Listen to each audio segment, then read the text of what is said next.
Alright, let's see. Another all that glitters. Well, if there's ever an opportunity in the entire world for us to bring it back, I guess it's with another all that glitters, am I right?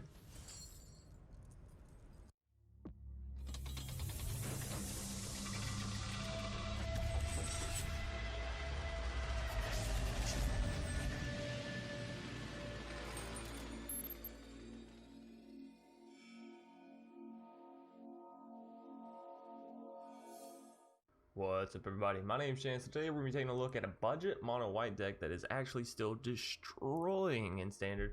And this deck does work even after the bans because, well, this deck never really gave a crap about the bans. So we're going to go ahead and dive into this deck tech or deck breakdown. This is a absolutely true budget deck. There are 0 rares in it in this version that I built.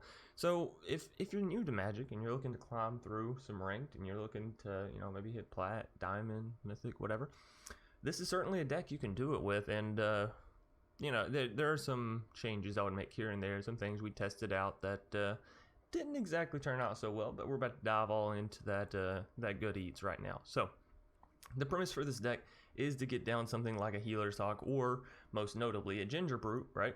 And you throw something like All That Glitters on it, which reads, enchanted creature gets +1/+1 for each artifact and or enchantment you control.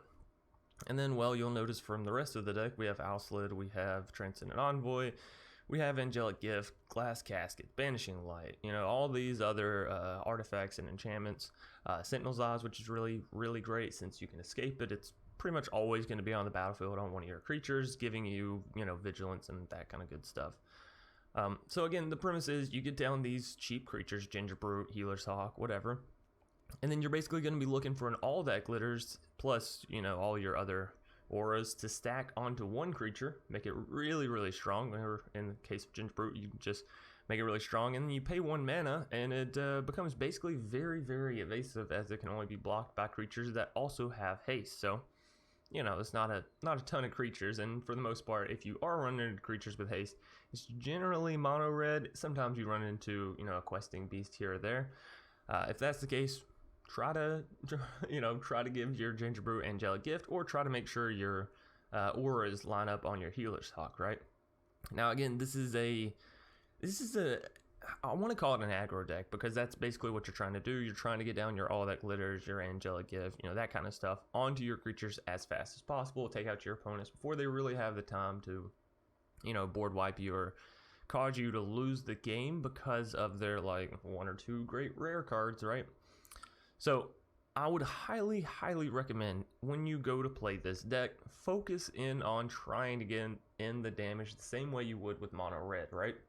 Same way whenever you're playing mono red, you're like, ooh, I can get in, you know, a little bit of damage here and a little bit of damage here. That's basically what you need to be doing with this deck, is you need to be getting in damage every single turn if you can, so that way when you get the All That Glitters, hopefully you'll have enough evasion, you know, whether it be a Healer's Hawk or Gingerbrute or Transcendent or whatever, that you'll be able to just swing in and finish them out for the remaining, you know, 13 whatever points you got left on them. So a couple things I tried out in this deck that I would recommend you know, take out and all that, and we'll get more into this in the end of the video, but it is going to be Ajani's Pridemate and Ardenvale Tactician, and you'll see why in the ensuing games. Anyways, that's going to do it for our deck tech or deck breakdown, and now we're going to go and hop right into our matches. The Architect, going to be our first foe with this budget mono white rank. 2 Ajani's and a Daxos walk into a bar, and we keep the hand. That's the end of the story. I know, very anticlimactic, right? Anyways, we play the Daxos first. I've learned my lesson on this in previous times in case the opponent's playing mono red or whatever and they have a shock, right? You play the Daxos, then play the Ajani's Pridemate, and if you lose the Daxos, you lose the Daxos.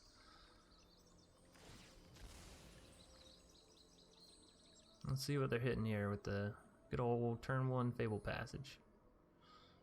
I do enjoy seeing... Oh, okay. I don't enjoy seeing that. I do enjoy seeing the opponent hitting the turn 1 Fable Passage, because it's like, you know, it means they missed something. Although Fable Passage into a mountain, you can generally venture to guess they're not playing mono red, right? Nobody's that weird, I guess, with their lands, right? You don't play Fable Passage in a monocolored deck. I think we do go ahead for the Ajani's Pridemate. Opponent's not showing anything so far, so if we can build up our units, you know, I'll be happy about it.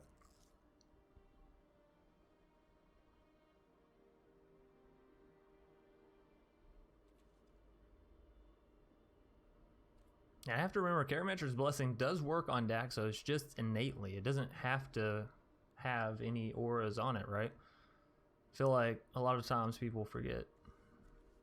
I know myself, I oftentimes forget that it works on enchantment creatures as well as enchanted creatures. Anyways, opponent seems to be playing Gruul.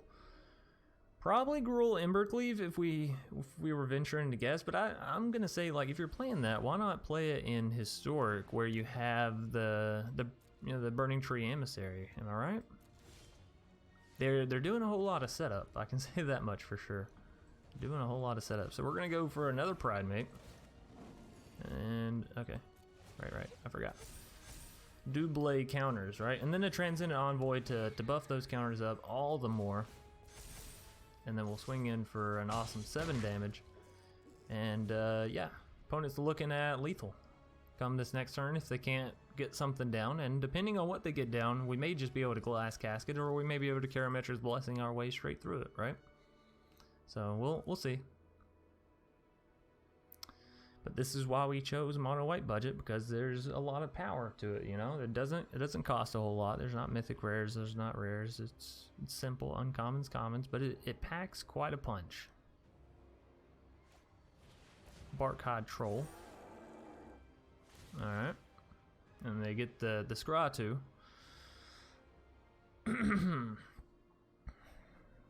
So let's see, if we swing in there to block our 5/5, we're still getting in 7 points of damage, which means Karametra isn't going to work. We could go for the Glass Casket on the Barkhide Troll. Of course, they'll probably use, well, let's see, is it just 1 mana of any kind? It is. So that can give them hexproof from the Glass Casket if we go for that. But it does take the Barkhide Troll down to a 2/2, but Barkhide Troll's not killing anything anyways, so that's not terrible. Let's see, okay, the Architect is just gonna concede. I was trying to figure out how we put this together, but you know, that works too. Canaris, gonna be our next foe. Hopefully we can climb through and out of gold relatively quickly. I don't really want to be here for that long. I am gonna keep this hand. It has a bit of pizzazz to it, we'll say, although it's kind of not really working with itself. I guess that is the downside, but that's okay. I like the Gingerbrute, I like the Ajani's Pridemate. So, depending on which way we draw, I feel like we got a strong starter base either which way. Scorch Bitter, so our opponent's playing mono red. Not surprised in the slightest. Do we go ahead and go for Ajani's Pridemate, or do we just actually, tell you what we do.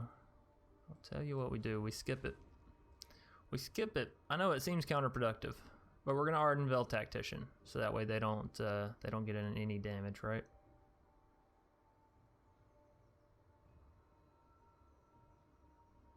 So they're thinking about what the best play is here, and I wonder what fear you have up against mono white when the mono white player like looks at their mana and decides, you know what, I'm skipping. Anyways, happy I did. Now we're taking out that Robber of the Rich to where she doesn't get to swing in, and well, it does make me happy. We're gonna need more mana though, so that way I can actually do stuff. If I play down the Daxos, do they think that I value it more than the Robber? I guess that's the real question. If not, is saving our mana for another Ardenvale better than getting in the Daxos? Or do we just get down the Ardenvale because it is a 2/3 that can block the Robber of the Rich? Either which way, we're swinging in with the Gingerbrute, and that I know to be a fact.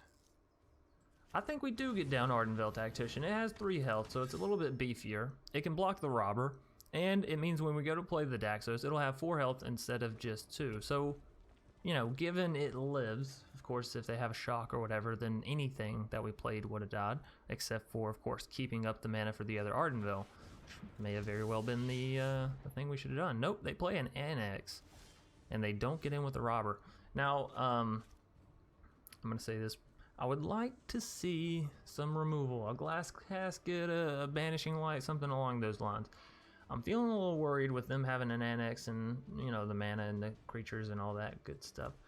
But I do think we need to get down the Daxos, given the fact that we have 3 Ajani's Pridemates just chilling. So we're going to do this.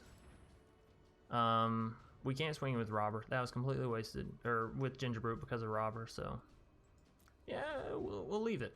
I'm not swinging with Ardenvale Tactician because if I need to chum block, that's the thing I'm chum blocking with. So, we'll see. We shall see, we shall see. And of course, hope. That's most important, right? Hope they don't have...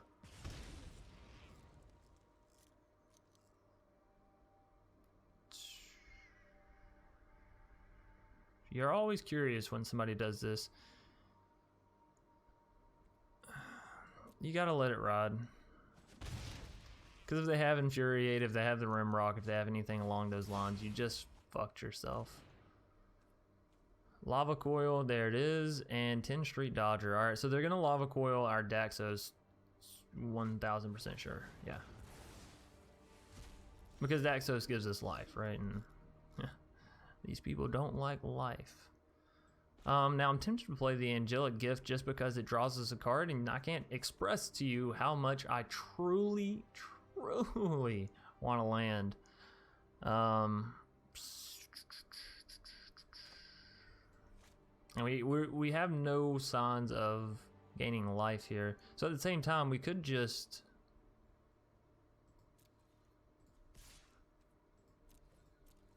we'll just stall. We'll get in our little bit of damage. We'll stall. I think we'll call it good. I don't know what they have to decide on here. The Ardenvale Tactician is not... like, you don't want to block it. It's not worth it.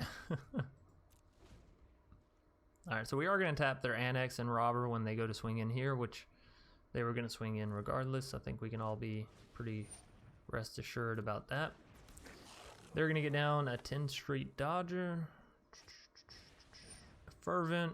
All the haste. All the haste in the world. On the bright side, though, that does mean that they don't have an Ember Cleave. So am I still tapping their creatures? Yeah, because otherwise it was just a wasted turn, right? Wasted mana. So we got to save the health.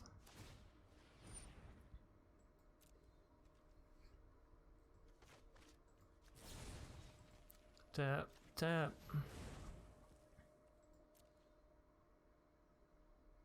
I assume they swing all in. No, just with these two. Alright, well, there's no reason for us to block there. So we'll go down to 16. And we're looking for a land. Glass Casket. I'll take it. I will certainly take it. And that's it. I mean, we could have played. We could have paid for the Gingerbrute and gotten in 1 damage, I suppose. Another Annex. Wow, don't you? Oh, boy. Don't you love that one? All right, back to my turn. Give me a land, damn you, game. All right. Let's go for the Pridemate and for the Alseid, shall we? Double play. I guess we should be getting in with the Ardenvale Tactician as well. It's mono red, so they're not gaining life. We have the chance to gain life. They don't. Although the Ardenvale Tactician, again, is great chum blocking.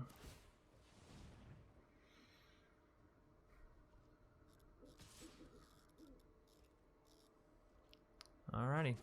10 Street Dodger. Going to town. On my face. Yep. Shock is bad for us because Shock goes on Pridemate. Or even worse, on Alseid. No, on Pridemate. Okay. Well, I have more Pridemates to replace that. I don't have more ways to generate life, to be completely honest with you. Hey, another land. It's a mystical time. Do I then just go for double Ajani's?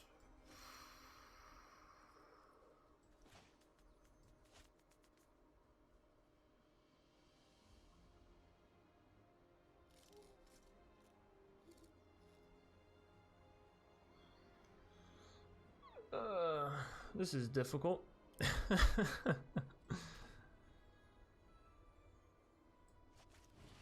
Sure.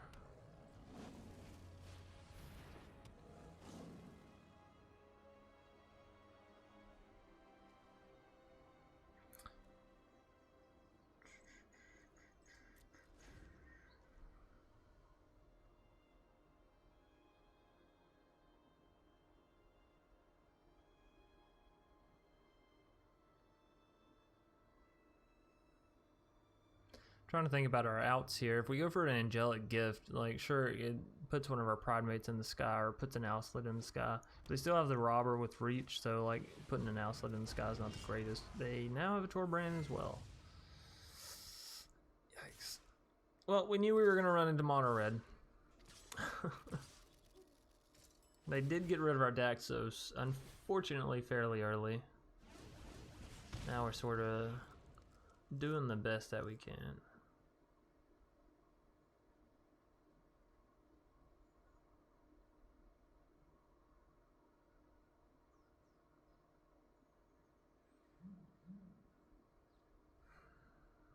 I think we're just dead though.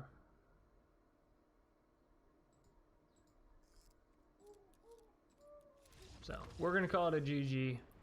Canaris, damn you. Ek D. Look, we're gonna call you Ek, okay? I'm not quite sure. Anyways, I'm gonna keep this hand. This is a Gingerbrute, all that glitters, Glass Casket, Daxos. This is what we want. This is what you want to see. Now, of course, if I only have 2 lands for the rest of the game, that's not so much what I want to see. But opponents taking advantage of Umori while they can. Although Umori, I gotta say, it's probably one of those companions that still gets played because Umori, at least for me, in the mutate decks, it was just like, oh, I'm already playing only creatures, so sure. You know? I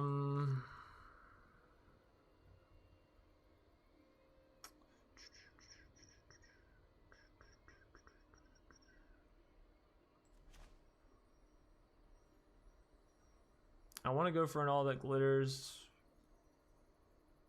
but at the same time, if I don't have any protection for my creature, it doesn't matter once it dies. I guess it's still better to get it like off the rip, right? Like force your opponent to have the removal, force them to have the answer immediately. They don't block, which makes me think they got a priest or something, but they're playing an Umori, so like I wouldn't think that they have a priest. I'm gonna be very sad if they just immediately remove my Gingerbrute and that all that glitters, because sometimes I think there's you don't just want to immediately play in everything, okay? But they don't. They just go down as rated and Pel Collector, no removal. Gotta say I'm happy about that. Now, as far as I'm concerned, I'm thinking about some removal, right? Like taking out the Pel Collector plus putting a Sentinel's Eyes on my Gingerbrute. That way he can defend. Or do I care about that? Am I just paying 1 mana so he can get through and deal the extra damage? I think I'm just paying the 1 mana so he can get through and deal the extra damage, right? So we're taking this so it doesn't become a threat.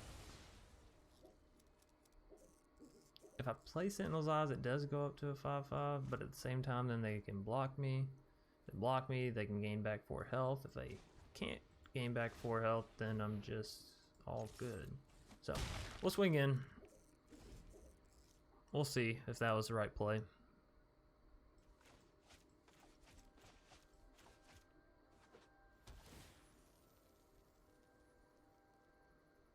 Temple of Milady. Getting their scry on. One to the bottom, you love to see it. You love to see your opponent putting stuff on the bottom of their deck, not on the top. Knight of the Ebon Legion. That one's a little scarier once they untap, of course, because then they'll have the 3 mana with which to block. So they swing in with 1 Scorpion, of course, leaving 1 Scorpion back to remind us of the threat. Now, on a turn like this, what do we do? I still want to pay 1 for the Gingerbrute, so that's 1 mana tapped out. Are we just going for a Sentinel's Eyes plus another Gingerbrute just to get down as much as we possibly can? Probably. If I'm being honest with you, probably. Alright, because that already puts us up to 5 damage. Or puts them down to 5 health. Sorry, that's up to 5 damage. Puts them down to 5 health. As long as they don't have a way to sacrifice the serrated scorpions, we have the game in the bag. Of course, it's nice. If they have a removal for our Gingerbrute, it kind of all comes toppling down. We do still have the other Gingerbrute, but we don't have anything on it, so it'd become this slow, like, crawl to victory before they can find a way to sacrifice their serrated scorpions and start dealing crazy damage to us with their mutate deck that I'm sure they're playing. They don't play anything. Oh, and they don't say GG. Doesn't that just make you feel like suspicious? Like suspicious as hell? We'll make both of them swing in because I don't trust you, Eck. I really don't. Really don't. Alright, get in there. Let's see. Do they have removal? Do they have that last little bit of removal? It'd be right here. What? No? So anticlimactic. I always expect people to have the removal at the last second. Like, who lets me finish a game? Nobody. But alright. Picking up a victory numero dos. Don't. Anyways, Tia Goner.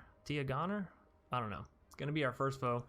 I like it and I don't like it. Gotta say, the double Transcendent doesn't feel too great, and the Glass Caskets plus Karametra does, so we'll keep it. What's the worst that can happen? We lose? I guess theoretically that is the worst that can happen, huh? Hey, we drew into some more land. I'm already feeling better. Look at that. The speed with which your mood can change in Magic is astounding. Truly, one of the quickest games I've ever been happy to mad, and vice versa, mad to happy. Some of those games you just think you're not going to win, and you win. And, you know, vice versa, unfortunately. Paradise Druid, our opponent's playing Selesnya so far. Of course, that could all change in, well, the blink of an eye. We'll get down to Transcendent Envoy, which will make nothing cost nothing less. So, that's fun. It's mostly in here for the all that glitters, streamlining that, I suppose. Though I guess we could also play some higher enchantments and be alright. We'll see. We might take another gander at the birdie. Ooh, our opponent's playing Cub Warden, and they are mutating it down, which is good for us because it means it's immediately getting tapped out. Now you can't Glass Casket a Cub Warden, huh? Because it is for 4 CMC. Well, that's a little bit of a yikes, but what we can do is we can throw this here. Karametra's Blessing puts it up to 4 damage, so still not quite enough. Not quite enough. Well, we're getting in with the damage for sure.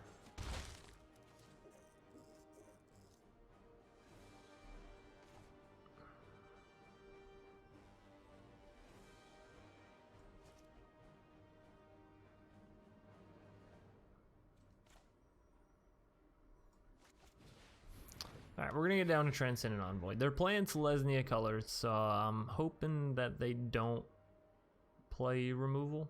I could be wrong. They effectively did minus themselves 1 mana though by putting Cub Warden onto the Paradise Druid, because now they don't really want to tap Cub Warden for mana. They have Assassin's Trophy. I was completely incorrect. They'll tap Cub Warden for mana in a heartbeat, apparently. Boy, that seems weird. That seems very, very strange. And a Crystalline Giant. Opponent, I gotta say, you're baffling me. Don't get me wrong, Crystalline Giant is a great card to mutate onto. One that even me, myself, hasn't really, you know, poked into as much as what I feel like I should have. But who knows? Anyways, I'm gonna show you the downside of Crystalline Giant right here. Sorry about that one. Hashtag not sorry, if I'm being honest. Don't ask me why I said hashtag, okay? I'm a 24-year-old man. I know that's not supposed to be in my vocabulary. I know it. We all know it, to be honest. Anyways, we have mana for Karametra's Blessing in case they try any. Well, they're not trying anything tricky. They're just going straight for face. I said, fuck it. You're gonna take my giant? I'm gonna show you a questing beast.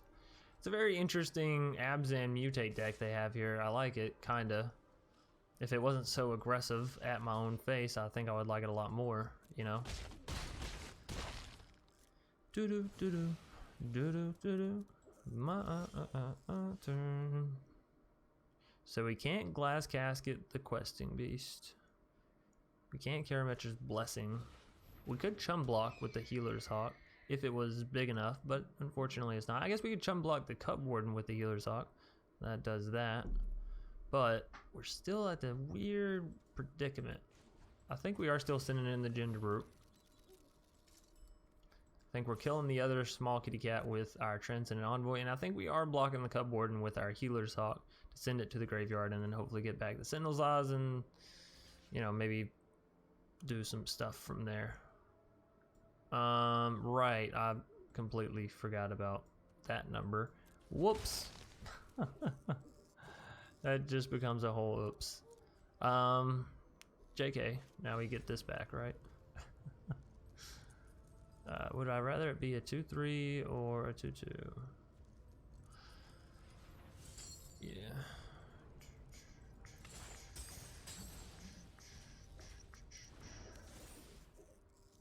Alright, well, we have this cool little combo now where we can sneak take out their questing beast, so that's good.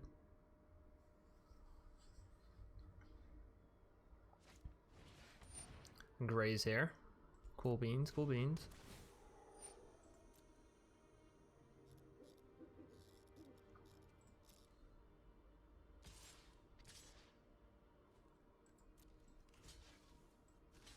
I didn't mean to pass the blockers. Oh, that's an embarrassment. All right, well, we just take the damage, and I pretend like that didn't happen. Man, that's terrible. Terrible, terrible, terrible.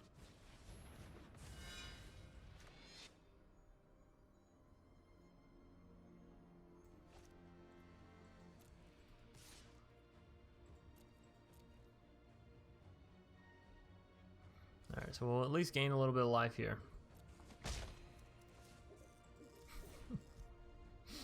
Oh, man.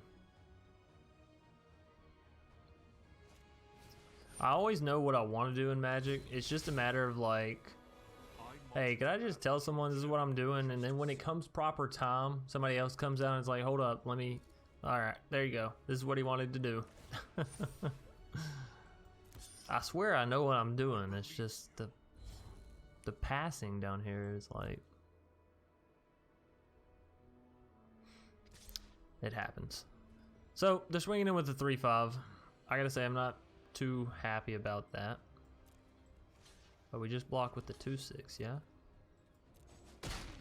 Am I right? Sure, they get to gain life, but like, in the end, does it even matter?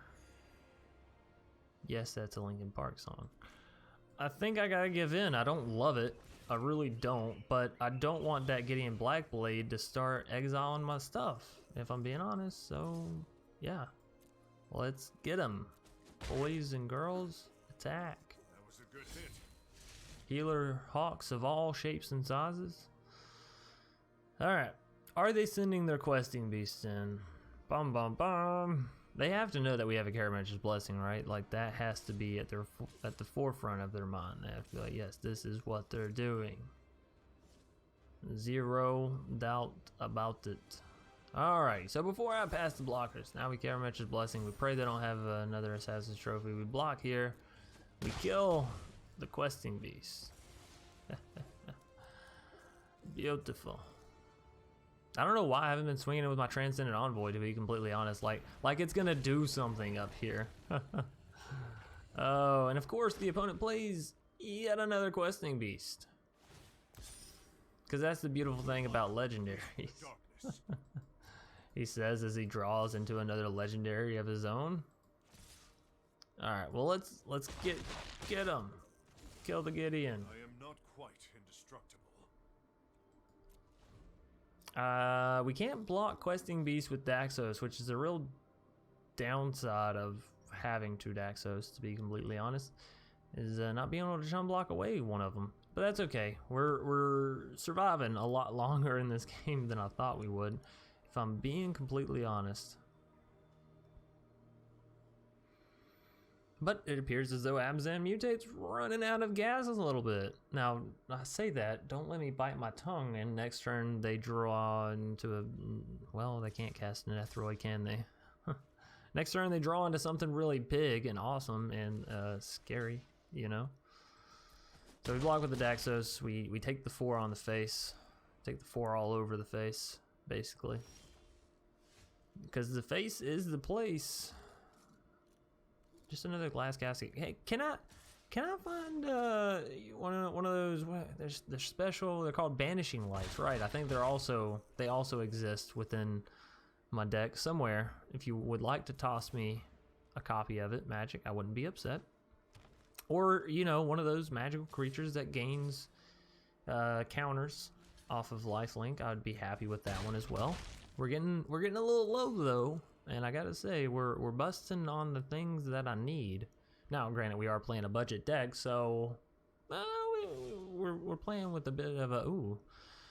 That doesn't really do anything for us, though, right? You know, we're still taking it on the chin to the questing beast.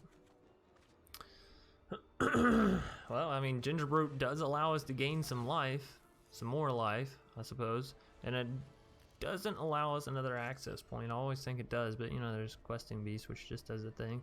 So we could tap to gain 3 extra life there, I guess. We're swinging in with Daxos now, or are we still keeping him back for a defender? I think we're still keeping him back for a defender, am I right? Because like we gotta block the Cub Warden and he's the only one that can block him. So sure.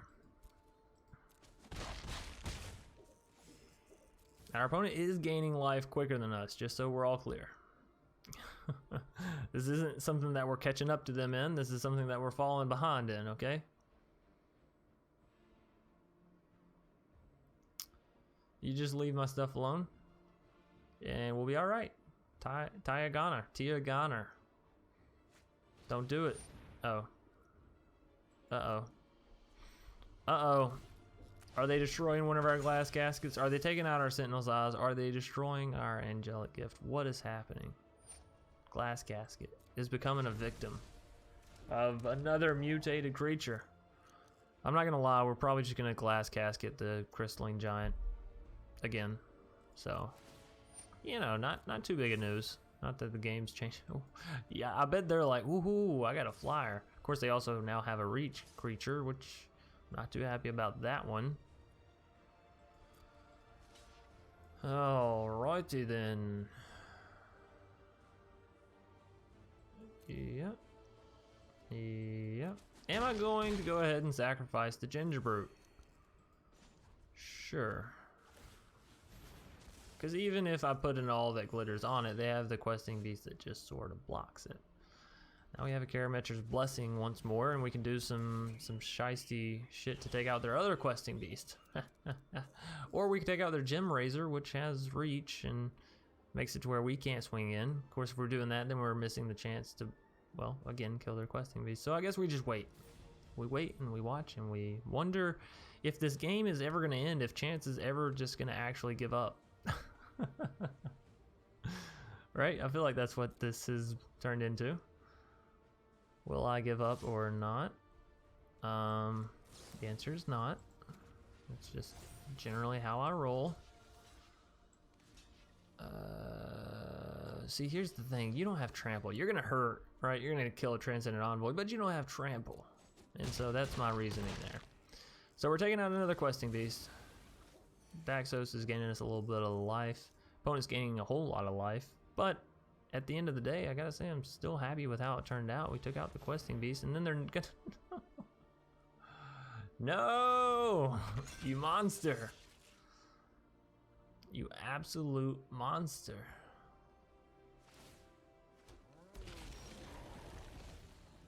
What? Did you not have more that you could get back than just that? Than just that silly little thing? Well, now what are we doing? Because we haven't all that glitters, right? And we have 1, 2, 3, 4, 5, 6 things. So It's a lot. You know, it does stuff. Gains us stuff that I couldn't gain elsewhere. Sounds a little sketchy. Anyways, we're gonna swing in with the Healer's Hawk. We're gonna go up to yeah, 23 life. That feels nice, being back on top. Look at that. Like nothing ever happened. Yeah, our opponent only had Questing Beast and Gideon. Everything else is just mutated underneath here, huh? So the only thing they got back was the Questing Beast. And now we hope and pray that they don't, you know, find another Assassin's Trophy or something. Is this the person that played the Assassin's Trophy against us? It is, okay. Just wanted to make sure, doubly sure.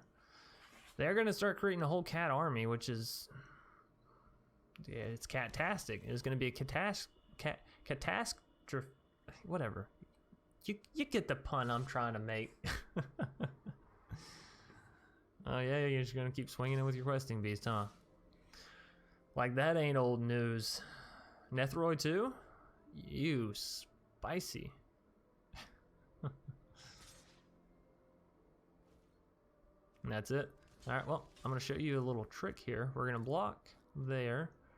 And I'm gonna block here. And then we're gonna let that non-damage go in. And because I have the Healer's Hawk blocking, we're basically gonna have taken no damage.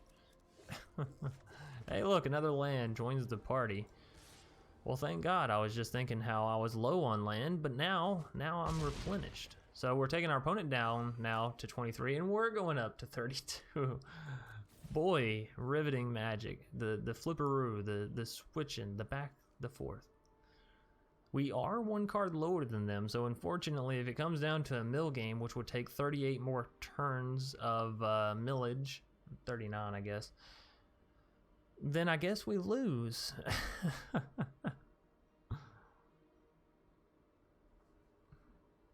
Surely it'll end before then, though, right? We're looking for stuff here. If I can get another All That Glitters and just have that Healer Hawk slapping, that would be nice. So I think they learned their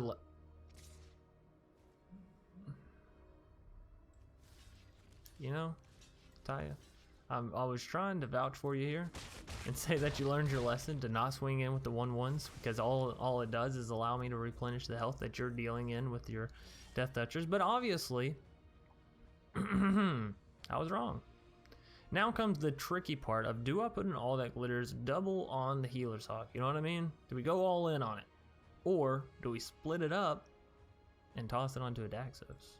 You know?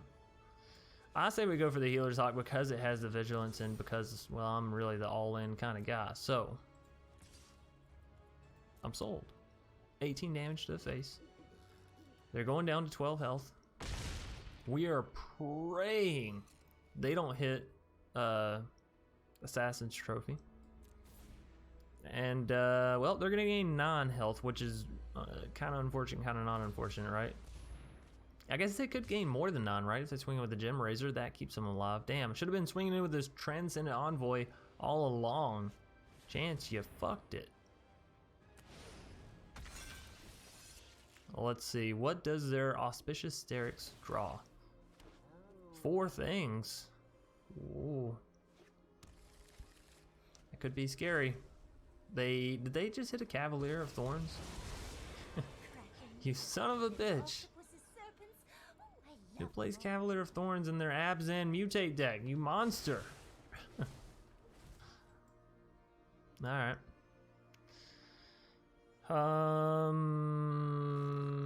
So I don't know. I don't know what we're doing at this point. Is that it? That's an Assassin's Trophy. Oh man. So I think we just lose now.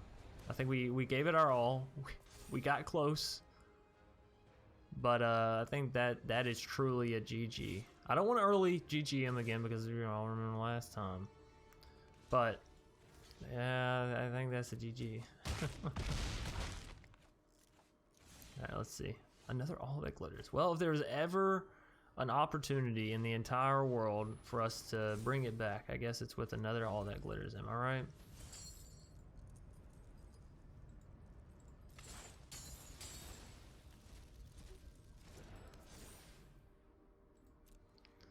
So our Daxos does 10 damage. They're still dealing a whole lot more damage.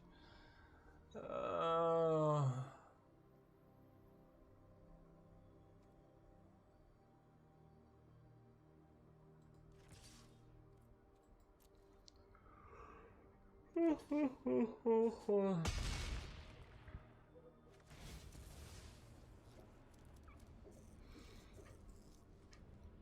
think the only way we could win is with a whole other all that glitters onto the Daxos.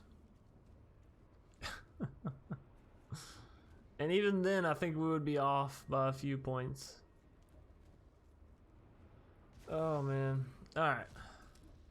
Calling it GG. I'm not doing it. Tia Goner, you got it. Alrighty, the matches are over.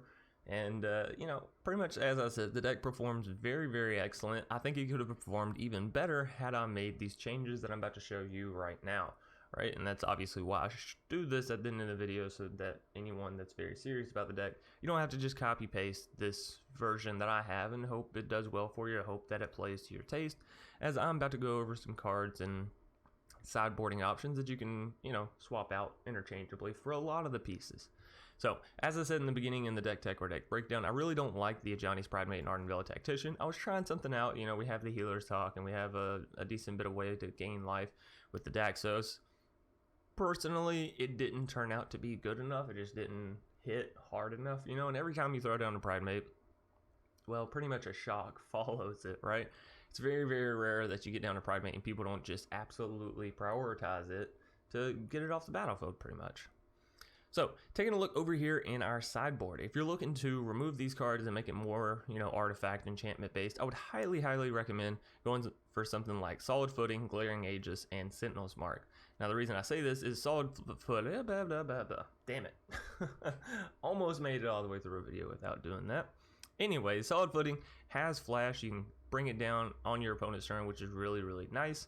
Furthermore, it allows you to assign combat damage equal to a creature's toughness rather than power, which is why I say things like Glaring Aegis and Sentinel's Mark are so fantastic. Now, Glaring Aegis has two parts to it, right? +1, +3, which is going to be really great at keeping your stuff alive. Second part is it allows you to tap target creature and opponent controls, which could, in, you know, the right scenario, which oftentimes you'll have this one where you have a creature big enough to kill the opponent, however the opponent has untapped creatures and thus they can block it. Glaring Aegis helps you get past that, and with Solid Footing, well, you know, it's +3 on defense, so it's making you a lot bigger. Sentinel's Mark, it is only +1, +2, but it does give you Vigilance, which is nice with the Solid Footing, as you need Vigilance in order to activate it. Otherwise, with the Glaring Aegis, you're pretty much hoping that you get the Sentinel's Eyes down in your creature, right? But Sentinel's Mark, the nice thing about it is when you go to cast this during your main phase, it's going to give you lifelink on the creature. So even if you throw it on your Gingerbrute that has all that glitters on it, you're still going to gain a crap ton of life, right? Now, another creature that could go in the deck that could replace the Pridemate or whatever is Inquisitive Puppet. When Inquisitive Puppet enters the battlefield, scry 1, so you're automatically getting to look at the top of your deck, make sure you're not getting flooded or any of that kind of ridiculous stuff. Furthermore, you can exile Inquisitive Puppet and create a 1/1 white human creature token, which is really nice. If your opponent goes to target your creature, you can, you know, exile and bring something else back. Now, you are going to lose the enchantments and auras on it. However, you're not going to completely lose a creature altogether, right? Let's see. Down aside from that, if you're looking for something a little spicy, something a little different, right? I do recommend testing out Splashing Blue. Now, it's going to be a little bit difficult, especially if you're trying to follow in the budget frame, right? Because where you really get screwed with budget and non-budget, whatever, is in the lands, right? Because a lot of the rare lands are the lands that allow you to actually play other colors seamlessly, right? So anyway, Staggering Insight. If you want to splash some blue, and I don't recommend that you have any actual islands in your deck, simply white-blue split lands, I think it'd be good. You know, it gives +1/+1 and lifelink to whatever creature you attach it onto. That's pretty fantastic. Now, that being said, if you're going to run Staggering Insight, I'm already on the fence about Transcendent Envoy. I would remove it, honestly. Sure, it makes your all that glitters and your Angelic Gift cost less. But aside from that, that's it. It's just a flyer, you know. I would consider running something a little bit better. Anyways, if you're going to splash blue, if you already have Teferi, it just makes sense to play Teferi. Now, I know Teferi isn't budget, so don't worry about it if you can. Don't worry about going and picking them up just for the splash or whatever. But I'd just like to remind people, if you can, You know, if you can throw in something that's top tier meta, by all means, go for it. So, Staggering Insight, if you're going to splash for it, I recommend throwing in a copy or two of Teferi in case, you know, just in case. If you have it, do it. I know it's evil, but sometimes you got to give in. And if you're trying to climb ranked, you can't be nice. You know, you can't be on the fence. You gotta you gotta play for the win. Anyways, if you enjoyed the video, which I'm assuming you did if you made it all the way here to the end, please be sure to leave a like down below and a comment in the comment section if you have any suggestions on this video, future videos, past videos, how I should be commentating, any of that kind of stuff. I do read over them. I try to keep them, you know, up here and then in the brain bank, whatever. Anyways, so like, comment. If you want to see more and you're new to the channel, I recommend you subscribe and click that bell icon that pops out after you subscribe, as that'll actually give you notifications whenever I post videos and post posts about, you know, whatever, how I feel about the spoilers or nonsense, whatever. If you're looking to catch us live, be sure to hop over to twitch.tv/Dr. Spilligan. And if you're looking to join up with the Discord community, hop down in the description of almost any video and join the link, and it'll send you that way. Anyways, I'm going to get out of here. Thank you all so much for watching the video. I do appreciate your support and continual viewage. Anyways, I hope you're all having a good night, good day, good afternoon, whatever time it may be, wherever you are. As always, I'll see you either later tonight or tomorrow. Peace.